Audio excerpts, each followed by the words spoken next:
How I Reached Bhagavan by Swami Satyananda. I was born in 1916 in a village named Maulikara in South Kerala. My mother was a pious disposition. She used to adore sadhus and help them in various ways. Her piety made me to become a sadhu when I was only 18. But I did not leave home immediately. I ran a small school for children on the veranda of my house for 4 years. I then went on pilgrimage to Rameswaram in the company of some sadhus.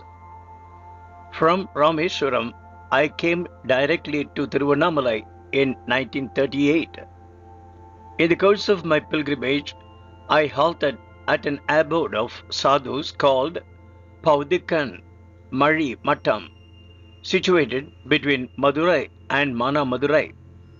This mattam was managed by one Narayana Swami who had stayed at Sri Ramanashramam in the company of a sadhu for some time. He was the first person who spoke to me about Sri Bhagavan and his greatness.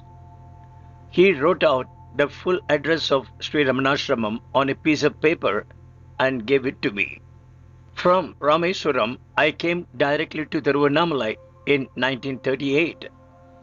I was overcome by joy when I saw Arunachala. I went up the hill and reached the Virupaksha cave. After spending a few days there, I came down one day to Sri Ramanashramam in the company of a sadhu to see Sri Bhagavan when he had just returned from his afternoon walk and was sitting in the hall alone. He looked at us and smiled. I can never forget that smile. After sitting in his presence for some time, I returned to the cave. Thereafter, I used to visit the ashrama daily and have darshan of Sri Bhagavan, even though I changed my abode from the Virupaksha cave to the mango tree cave, Skandashramam, etc. from time to time. I spent 7 years in this manner, begging my food in the town. I then obtained, by Sri Bhagavan's grace, the good fortune of serving him as his personal attendant from 1946 till his final nirvana on the 14th of April 1950. But not everybody liked Sri Krishna Prem. He was certainly a thorn in the side of the local British officials, especially in the days before independence. They struggled to understand his wholehearted acceptance of Hindu culture and religion. One day I showed him the slip of paper on which Narayana Swami had written the full address of the ashrama for me in Malayalam. He at once exclaimed, "Oh, that is our Narayana Swami's handwriting."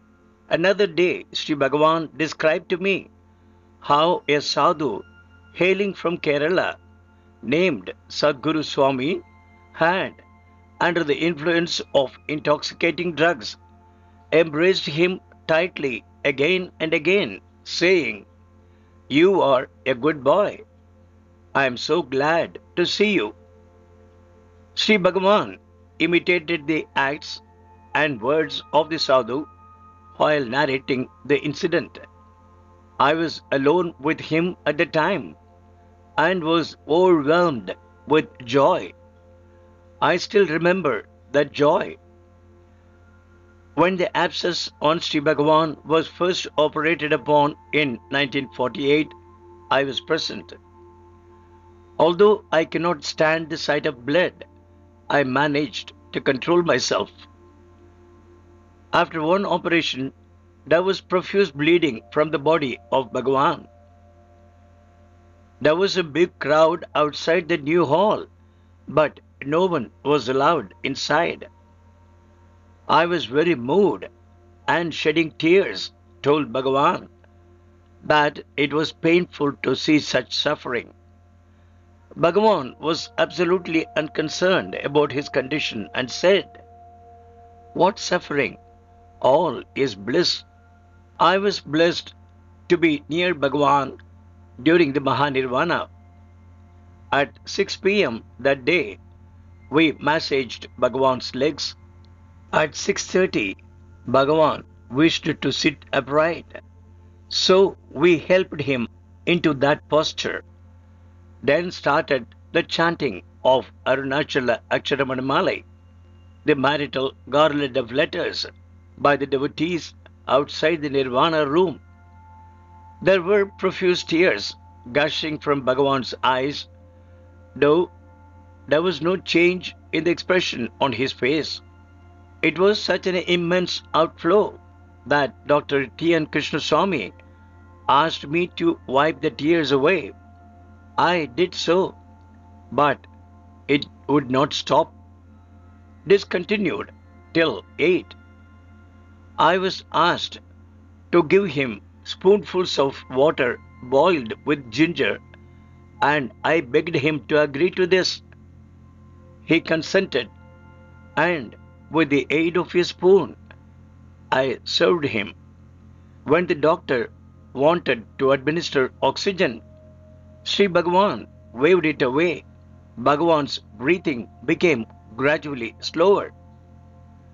The most thrilling moment was the physical demise of Bhagavan. There was no physical movement of any kind, no visible change, not even a flutter. It was as if the human frame in which Bhagavan was turned into a statue instantaneously. It was 8:45 p.m., and at that very moment, as is well known, devotees who were outside saw a large, bright meteor in the sky. I observed silence from 1950 to 1963. I then broke my silence. I have all these years been feeding the peacocks and monkeys, an assigned work which was always pleasing to Sri Bhagavan. I also look after the room in which Sri Bhagavan attained nirvana and look after the articles used by Sri Bhagavan which constitute the sacred relics so precious to our heart. I wish to end my life doing this service to Sri Bhagavan. Sri Swami Satyananda was absorbed in the feet of his master on 27th of November 1989.